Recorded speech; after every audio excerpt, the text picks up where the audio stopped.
Hello and welcome, ladies and gentlemen, and welcome here to Broadside's Empire of Steel. Now, this is a Kickstarter I have personally backed, and I thought, as they do have a Kickstarter in progress right now, and I would like to attain some of those sweet, juicy stretch goals, I thought I'd go ahead and let you guys know about this. Now, this is the Liberté Broadside Empires of Steel. This is the Kickstarter that will be adding the French and Ottoman navies to the tabletop game Broadside's Empire of Steel.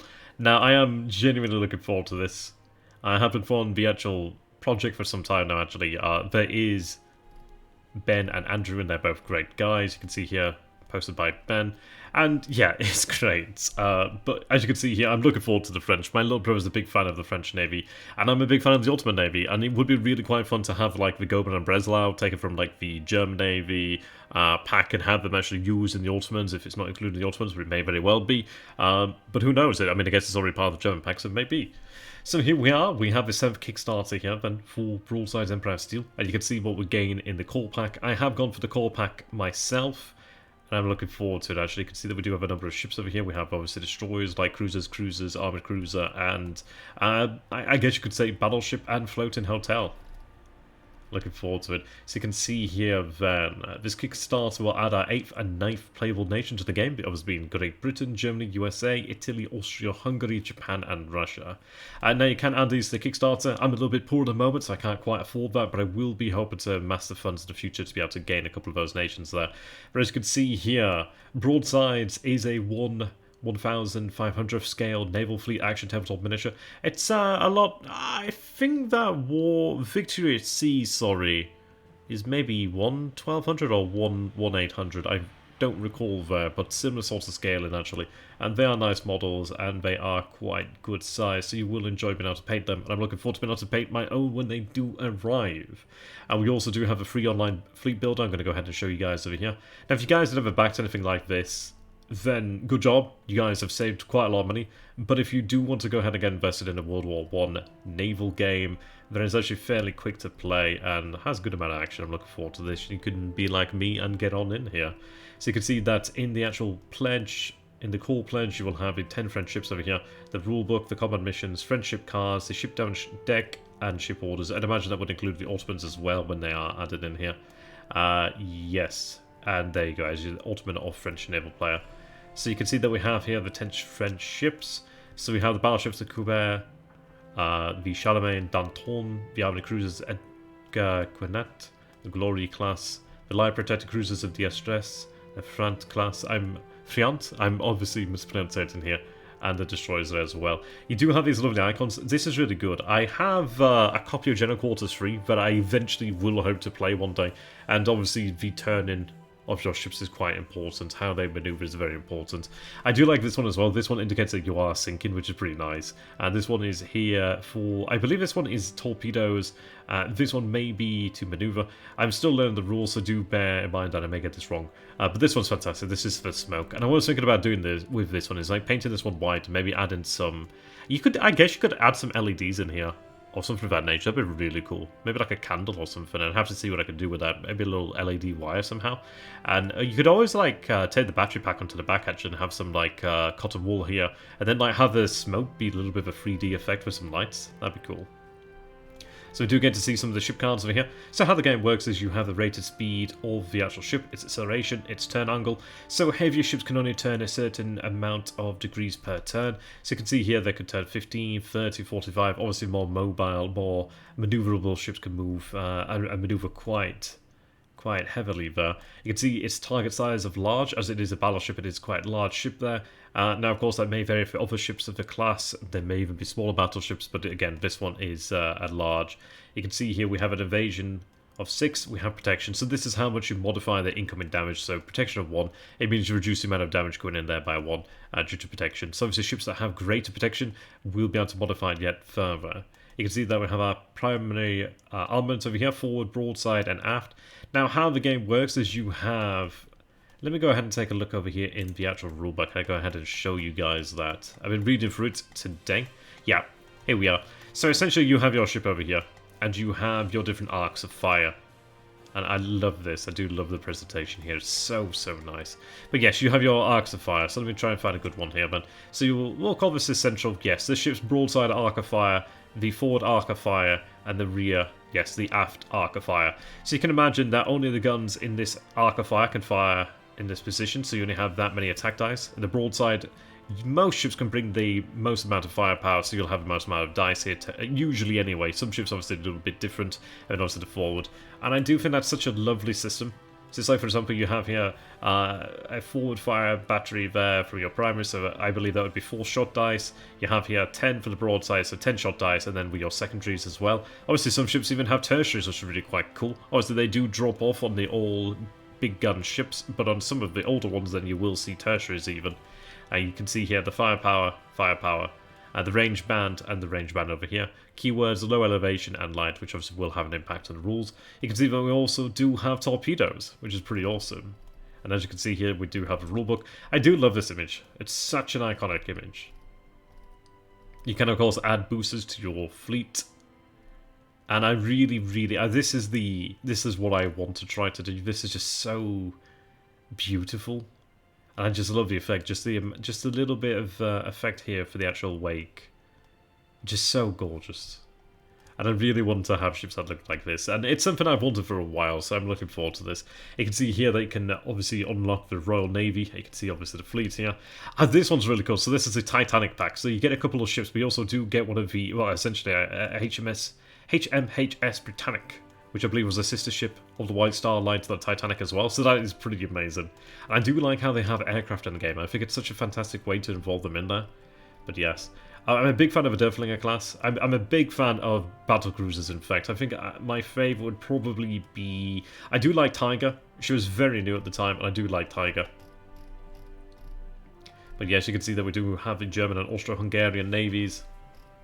And I do like the forts as well. You do get the STLs for the forts, which is quite fun, actually. Yeah, like over here, the Ottoman forts, we could play out a Dardanelles campaign. Ah, that'd be amazing.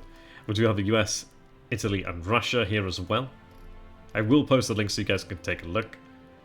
And we do have, yeah, from the previous Kickstarter, Decisive Battles, we do have a Japanese navies there. Now, this is a add-on here. This is the Mackinson. This was a... not quite built, an unfinished ship that could have, in theory, seen action in the war. But yes, she is quite mighty. And you can see here we do have a Titanic pack. That's pretty cool. And I do like the t-shirt. I really would like to get 2 t-shirts because they're so cool. And I really would like to be able to give my little brother one of them. So when we play a game, like, depending on who we're playing, we can do that. You can see that we do have stretch goals over here, which is pretty fantastic. So you can see here, reinforced the Marine Nationale with the Raton class, the Leon Gambetta class, and then 2 unique ships here, the Bouvet, and I'm never going to try that one, and also add a mine lane trawler and a mission to go with it. Yep, that's pretty cool, the mine layer over there, that'll be quite fun. We do have a stretch goals over here, so bring on the Ottoman Empire with the cruisers, and I'm looking forward to that. We also do have stretch goals to add the British Canopus and Devonshire class, along with a new fortress and mission to go with it. And these fortresses are really nice, they will add a lot to be able to play the game, but yeah, you can see here the Canopus. I think the Canopus was the ship... I can't recall now, it's been a little while since I've read... I'm trying to remember the name of the book now. Something of Steel. Something of that nature. But I think it was the Canopus that was over at the Falcons versus Von Spee, but I may have that wrong, so do correct me if I am wrong. You can see that we have additional stretch goals over here, so the Andrew Doria class of dreadnoughts to the Italian Navy, a Japanese pre-dreadnought Mikasa, and even Greek cruisers over here as well.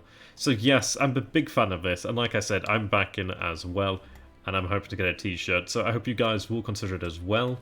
You can see that we do have a rulebook over here, and I will be learning this. I will be bringing some gameplay to the channel in the near future too, but I really want to have things that look this cool. I'm a big fan of this, and if you guys have ever read any naval history, the Great War is really when you have the height of the big guns. I mean, obviously you do have it in the Second World War, but the Second World War quite quickly becomes the age of the aircraft.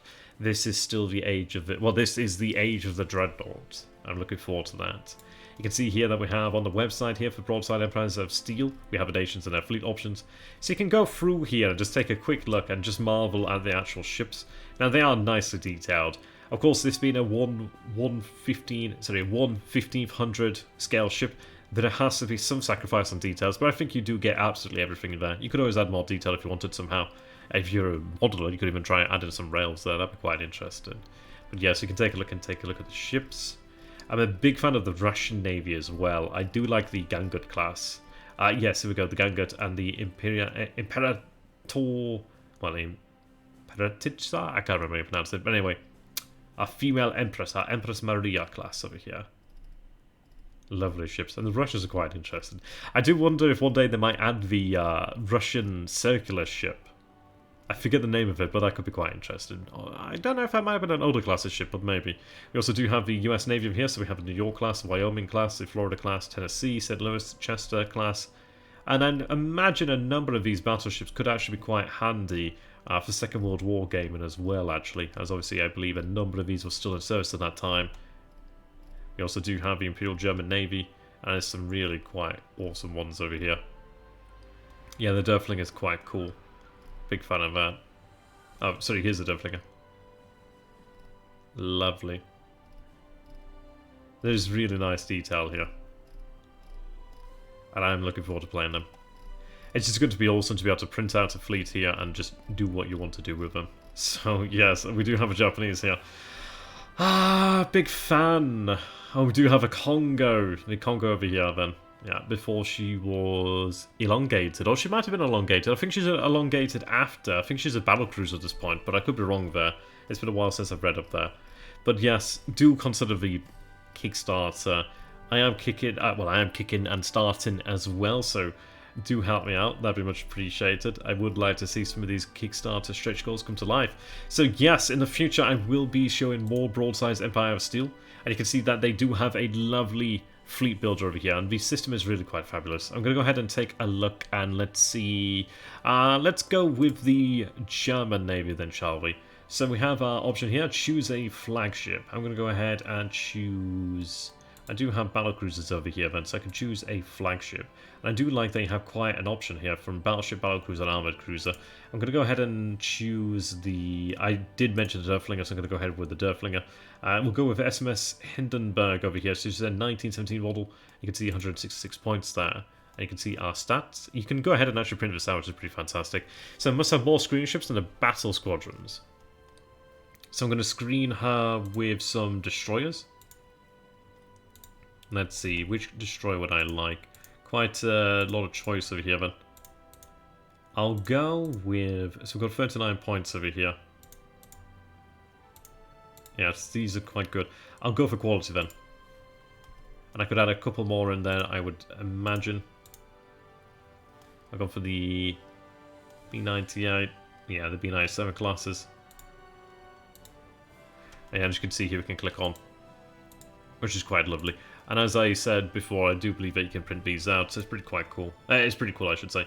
You also do have the armoured, well, the armed merchant raid, which is quite nice. I do like that. So as you can see here, we can't choose a battleship right now, because we need to have more. So I'll go ahead and choose, let's say, a 1917 SMS Nuremberg over here. Lovely. Yeah, as you can see here, screen and ship support craft. So we'll add on another Königsberg then, shall we? So as you can see here, we have our Hindenburg. How many points have we had now? We're at a 400, so we can have a little bit more in here. But I do love how it's displayed here. So you can see that we do have our battle cruiser. You can see battleship over here. You can see that we had our armor cruisers. Now, of course, you could modify this and play with larger amounts of points, but this is fantastic. You can also make an account, I believe, here. But yes, please do consider the Kickstarter and do look for content on the channel in the near future. I'm hoping to go ahead and have maybe like weekly games or maybe like bi-weekly games in the future. But I want to have a fleet like this, and you know what? It'd be really, really, really fun to be able to fight out like something like the Battle of Jutland. You know what I'm like, guys. I'm a big fan of the operational. I like the big stuff, so this is good for me. So I will include a link below, but thank you for watching. I know this has been a long video, but I hope you guys enjoyed, and I hope you go ahead and check out Liberté, Broadside's Empire of Steel, and do let them know I said hello. That'd be a great bit of support for them. These guys do it out of passion. They are not making on this project. The money raised does go back into the project and keeps it developing, so it is worth it. And if you do want to back a passion project, then please do so. Ben and Andrew are great guys from what I've seen, and from the chances I've had to interact with them, so let's go ahead and support them. I know I am, hopefully you guys are too. So until next time, thank you for watching, and goodbye for now.